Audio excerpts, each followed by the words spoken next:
Hello YouTube, this is Morgan Airspeed Prime here at my next Teenage Mutant Ninja Turtles 2012 The Nickelodeon Show episode review. This one is going to be for Season 2, Episode 16, The Lonely Mutation of Baxter Stockman. Episode aired yesterday. I got doing my reviews on Monday. Seems to be the easiest way for me to do them. So yeah, getting straight into the episode, I thought it was a good episode. Um, Finally getting, I suppose, back to the important things going on in the season and being very plot focused, complete opposite of last week's episode, which, while fun, wasn't plot focused at all, really. Um, but this episode still has a few little issues which I'll talk about. But overall, I enjoyed the return to some important stuff. The show still has a few of the just overall flaws that I think it needs to improve upon going forward, but I still think it's solid, and there's some form of a story being set up here, strong going into the final few episodes of the season. But let me get into some specifics. Obviously, some big reveals, I suppose, about April. Primarily that her DNA is the key ingredient in creating a reverse retro mutagen to transform humans who've been changed into mutants back to being humans, and also, I suppose, just reverse any effects of mutagen. I'm surprised they didn't big up the whole idea that if the turtles got hit with it, they'd revert back to being just normal turtles. I thought they'd be a bit more, I suppose, afraid of that, and Donnie didn't seem to have a whole lot of protection on, and the stuff was getting broken all over the place. Like, I'm surprised they weren't more worried about just getting a little splash of it and actually getting reverted back to being normal mutants. I suppose what they were maybe going for was that they could just find some normal mutagen and turn back, but it just seems a little bit kind of odd that they kind of just played it up as a little bit of a joke in the middle of the episode. But either way, it was a nice explanation, making April once again out to be the most important character in the show, both, in my opinion, as a character and as a kind of plot device character as well.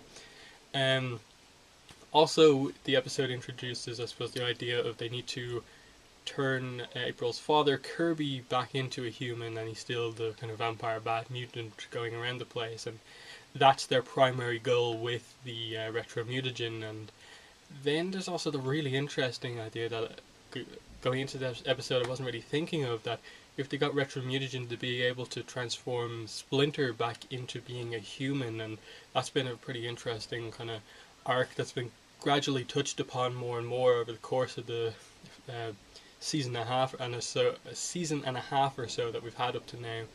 And that was very interesting, just the whole idea of that he's like, okay, deal with Kirby first, I'm not that desperate for it, and then maybe I'll think about it. And then when obviously it's smashed and it's going to take months to make more, he's kind of like, no, I'm actually fine the way I am now. That life is in the past, it's gone. Um, you're my new family now, this is where I live. And I don't think he's fully telling the truth there, because the whole Karai thing, I think that's still going to come back. And I think that might play into the cliffhanger ending of the episode, which they were quite vague about, but I think ultimately maybe what they're maybe going for is that Shredder, the person he wants Baxter Stockman to mutate for him, is possibly Karai, maybe, just to make her more powerful, and then that could be the kind of jumping board Karai needs to fully turn on Shredder after kind of her showing that she's beginning to doubt him and begin to believe the Turtles and Splinter more. So that could be a very interesting kind of dynamic going forward, if that's indeed what he wants, because other than that I can't really see how it's so important that it should be devoted as the cliffhanger of the episode, just because this episode was so clear about the amount of people that have been mutated, the amount of people that want to be reverted back to being human. I can't see him doing something that he wants someone to be mutated that's not super important. Unless it's himself that he wants mutated, but I really doubt that. So I'm not really sure what they're going for there, but either way, the key point of this episode, title of the episode, is obviously that Baxter Stockman gets mutated. He's obviously been failing working for Shredder, and finally he's had enough and just activates this mutagen collar, and he transforms into a fly, which I believe is a reference to the original Turtles show when he was a fly guy as well. Um, and overall, it didn't really add much in terms of his much to his character. I don't think Baxter Stockman's always been this weird character for me in this show, just because they kind of set him up as just he's a villain, but it happened in such a bad way. You're meant to feel sorry for him. Everything's gone wrong for him, and he just gets treated really badly. But they haven't played that up at all since the first episode he was introduced in, and he just comes across as this kind of almost idiot character. You know, he gets mutated. He just wants to steal the retro mutagen, and you can sort of get that the whole he wants his humanity back. That they've again it's a slight issue with the show. They've kind of been going back and forth about what characters actually have accepted their mutations and what characters haven't. Razar, I think is the name of Bradford, and now that he has that second mutation, I was under the impression that he kind of accepted his mutation and was happy to be in a more powerful form, and all of a sudden he wants to be a human again. And I get it, but at the same time it's just kind of confusing. He was happy about the second mutation, but he jumps at the first chance to go back to being a human. They could definitely deal with the whole humanity thing a little bit better. And Baxter Stockman, obviously, there's just some weird setup. He was trying to create a retro mutagen himself, and then just found out about Donatello doing it and went to steal it. And it did create some nice kind of action scenes with the amount of characters coming together towards the end of the episode with the crazy action scenes. Everyone stealing the canisters of reverse mutagen, and just action happening all over the place. Drama, will it break? Who's actually going to get demutated and so on? It was actually kind of set up quite nicely in terms of the drama of the episode.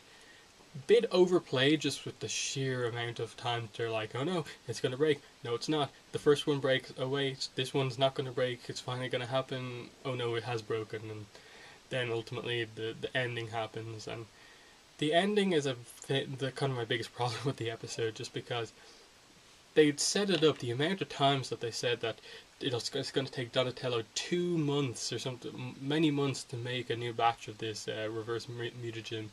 The amount of times they said that he needs so much normal mutagen just to make a small amount of the other mutagen, and that even when he does that, there's only enough for 2 batches. And then the whole fact that there's batches and then 1 drop is what cures Kirby O'Neill is just a big issue for me. That why didn't they try and save the first canister, just scoop up some of it off the ground or get more of it that was dripping off the lamppost?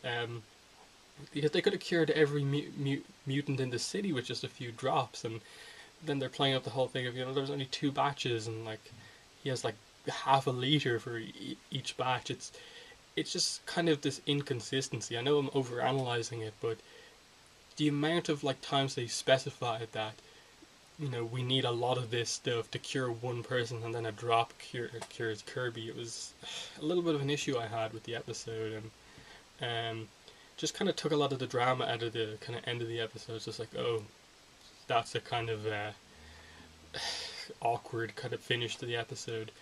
But there were some other strong moments in the episode. April gets captured, and again, maybe just that they're kind of going up and down with how powerful April is in terms of a fighter. When she's captured, she kind of escapes and is overpowered by Baxter, who is confirmed to really not know how to fight, and suddenly, as a fly, he now can fight really well. But then when the Turtles arrive, April's suddenly a pretty good fighter. There's just some inconsistencies in the way they're playing up the character's strengths, especially April as a female ninja in training. But the big drama part of the episode obviously was April getting dropped and kind of immersed completely in a whole vat of mutagen and nothing happening. I felt some of the drama was kind of taken out because they kind of explained it a few episodes ago with the reveal that April's basically a mutant herself.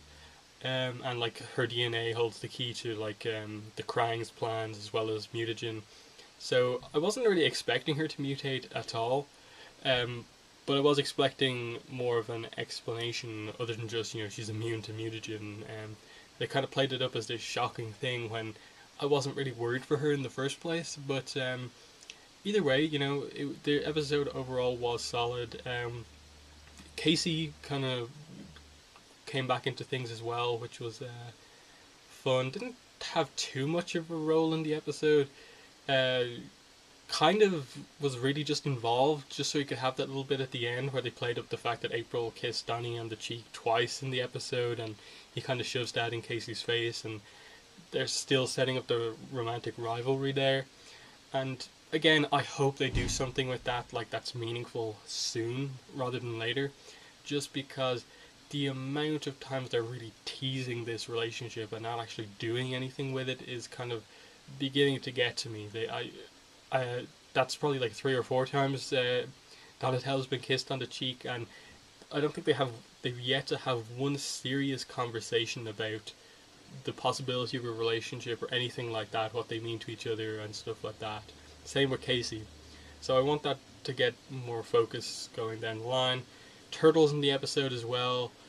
Again, they work well as a group. They're always kind of nice characters, but they're getting zero character development this season at all, apart from Donatello just being super smart and the setup of him and April possibly. They're really getting no character arcs. And that really needs to improve because they're the main characters, they're the title characters, and pretty much most of the other characters are a lot more interesting.